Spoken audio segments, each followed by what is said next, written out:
नमस्कार, आप देख रहे हैं पंजाब केसरी। मैं हूं आपके साथ उद्देश्य मंगल।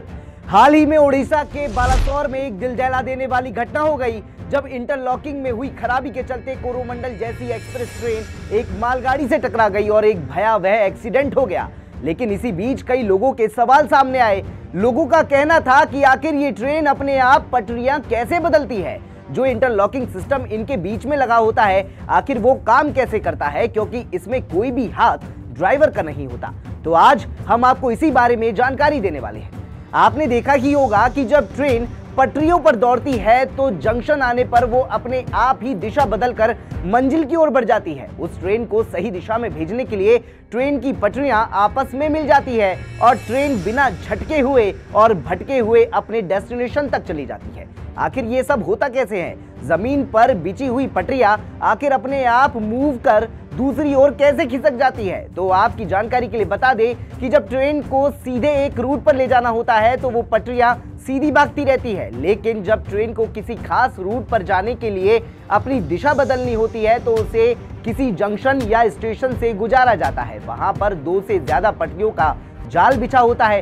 वे पटरी लॉकिंग सिस्टम पर काम करती है। मेन पटरी के पास एक और पटरी बिछी होती है जिसका अगला हिस्सा नुकीला होता है।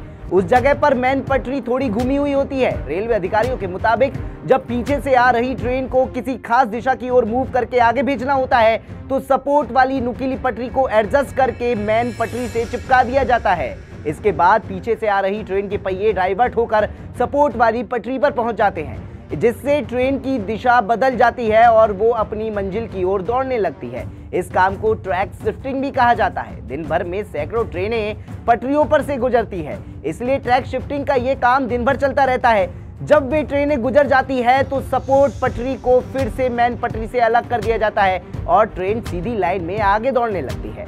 दिलचस्प बात यह है कि ट्रेन की दिशा बदलने की इस प्रक्रिया में ड्राइवर का कोई भी हाथ नहीं होता। उसके पास इस तरह का कोई भी स्टीयरिंग या उपकरण नहीं होता कि वो अपनी मर्जी से ट्रेन को दूसरी दिशा में घुमा ले। तो इसका जवाब ये है कि पहले इसके लिए एक व्यक्ति होता था स्टेशन के पास, जो स्टेशन पर खड़ा होकर आने जाने वाली रेलों पर मूवमेंट पर नजर रखता था। साथ ही उन्हें खास दिशा में भेजने के लिए स्टेशन रूम के जरिए ट्रैक के लॉक को शिफ्ट करने का काम करता था। लेकिन अब ये सारा काम मशीनों के जरिए होने लगा है। ट्रेनों में जीपीएस लगा होता है, जिससे स्टेशनों में मौजूद मशीन के माध्यम से रेल के आने का पता लगता है। इसके साथ ही वे ऑटोमेटिक तरीके से सिग्नल और रूट के हिसाब से पटरियों को ऑटोमेटिक तरीके से शिफ्ट कर देती है। ट्रेन के गुजरने के बाद उस ट्रैक को दोबारा से पुराने रूप में एडजस्ट कर दिया जाता है।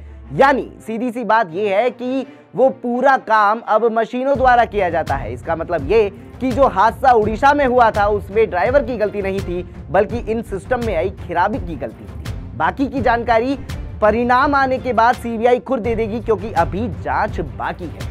आपको ये जानकारी कैसी लगी? ट्रेन के बारे में जानकर और उसमें पटरियां किस तरीके से बदलती है, इस बारे में जानकर आपको कैसा लगा? अपना जवाब हमारे कमेंट बॉक्स में जरूर दीजिएगा। बने रहिए पंजाब केसरी के साथ।